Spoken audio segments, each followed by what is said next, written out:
أنت اليوم عندما تبر أبوك أنت تسد فواتير قديمة.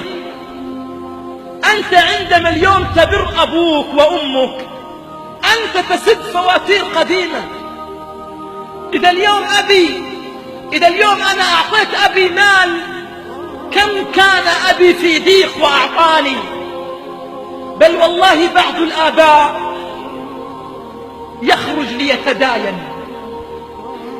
ليتداين لأجل مصروف ابنه إلى الجامعة أو إلى المدرسة، وابنه يذهب إلى المدرسة أو إلى الجامعة ولا يقدر أبوه، ويأتي بعلامات لا ترضي أبوه، بل ربما يذهب إلى الجامعة ويصنع ما لا يرضي الله، بل ربما يترك محاضراته في الجامعة أو يهرب عن مدرسته، وأبوه كان يكدح إلى الناس، كان يدل نفسه إلى الناس لأجل أن يداينوه.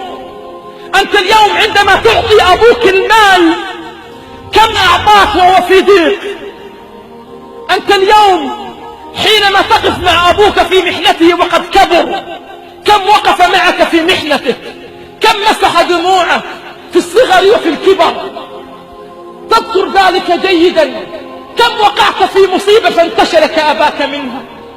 كم وقعت في هم فجعلك أبوك وكان أول من يقف أمامك؟ ترى الناس تقف معك، ترى الخلان يقفون معك، لن يقف معك إلا أبوك.